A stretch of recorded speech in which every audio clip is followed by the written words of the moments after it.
Hey, everybody. Welcome to episode 1 of James Talks DVDs. This is a show that I've been thinking about doing for a little while now that talks about my DVD collection. It is quite extensive. I recently typed up to see how many I actually have, and it's 1,300 plus. So, uh, of a very wide variety of movies that I can talk about. I'm not somebody who just, if you go to my DVD collection, it's all action movies, or it's all this, or it's all that.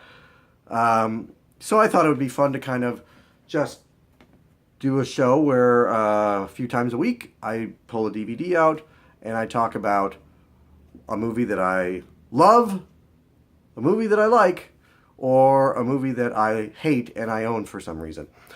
Today I figured, just in the interest of showing you that this will not just be a show about how awesome my collection is, we're going to start with a movie I hate. It comes from a franchise that I once adored, and now I look at and I see that some of the movies have merit, but not as many as I once believed. The franchise I'm talking about is X-Men. And the movie that we're going to be talking about today is X-Men Apocalypse, which is, in my opinion, thus far, the worst of the X-Men movies. Worse than X-Men Origins Wolverine.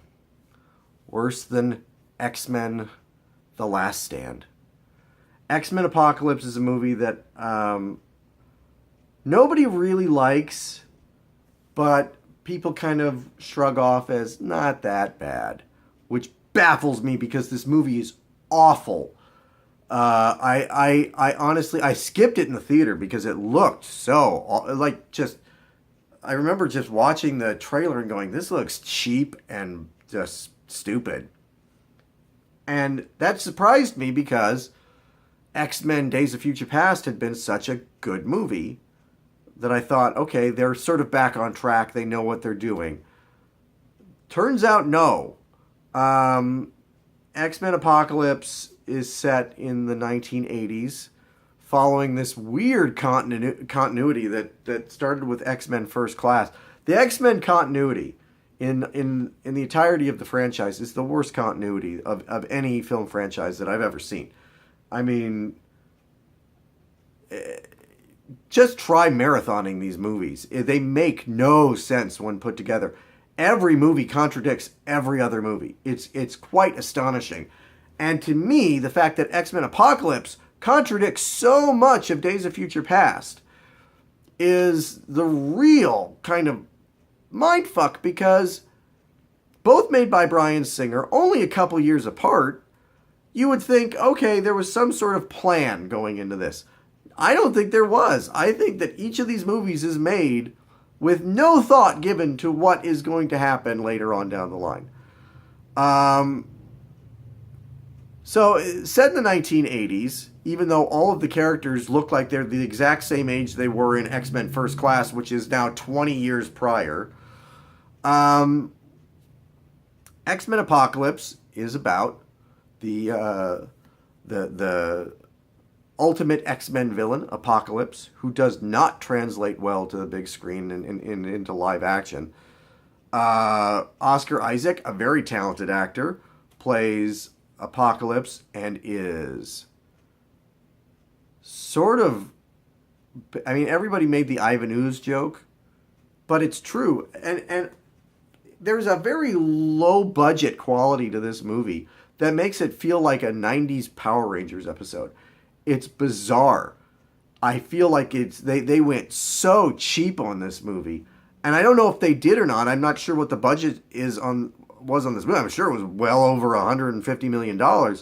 And it looks like just a piece of crap that would have been made on a shoestring budget back in the 90s. We've got young versions of all the X-Men now from the previous movies, even though they're way younger than they should be. Again, the continuity makes no sense. Cyclops, who in X-Men 1, which was set sometime after the year 2000, Cyclops in that movie looked like he was in his mid-20s. Here it is, 1983, and he's about 17 years old. Beast, in X-Men The Last Stand, must have been pushing 70 because he's and he looks no different. Beast still looks like he's one of the young X-Men, even though at this point the guy'd be 40-something years old. We once again get a convoluted reason for Magneto to be a villain, even though he keeps every movie's the same. He's the hero, he's the villain. We can't decide. At the end, Professor X lets him go. He once again is the villain, and Apocalypse is going to destroy the world and remake it in his own image. And honestly, the plot is non-existent. This movie is so bad. This movie is so bad. I can't even begin to. It is one of the worst superhero movies I've ever seen. It is kind of astonishing that in this day and age of this golden age of superhero movies, that one as bad as X-Men Apocalypse could even be made. There was no quality control on this movie. It was just terrible. I'm kind of amazed that they're going ahead with Dark Phoenix with the same cast and everybody. It just is.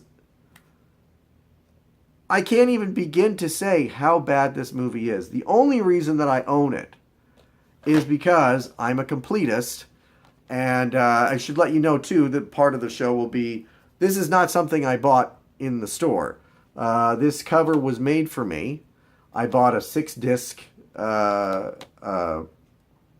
case, and I put the movies in it, and as you can see, there's a spot for Deadpool 2 and a spot for Dark Phoenix, which I'm glad to say at least seems to be what will be the last of the Fox Marvel movies, because Fox, and it's hard to say that I regret. I mean, X-Men was a groundbreaking movie. It doesn't really hold up, the first X-Men, but it was a groundbreaking superhero movie at the time.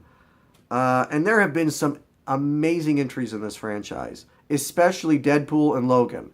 Both really revolutionary kind of movies in the superhero genre.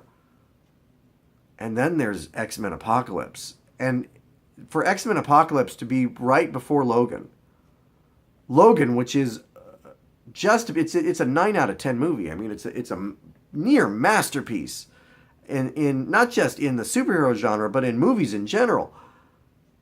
And this was the movie that preceded it? It's Marvel really has its work cut out for it in rehabilitating this franchise, because Fox really did a number on it. And X-Men Apocalypse is just the epitome of, at least for now, I mean, we don't know what Dark Phoenix is going to look like, but for now is the epitome of just a what not to do with a superhero movie in this day and age. I mean, I would rank it I really would rank it down there with like Batman and Robin as far as like cheap, boneheaded moves on the part of film companies with comic book properties. It's terrible. It's really, if you're not a completist, if you don't have to have all of the movies in a franchise, if you could skip one in the X-Men franchise, X-Men Apocalypse is the one to skip.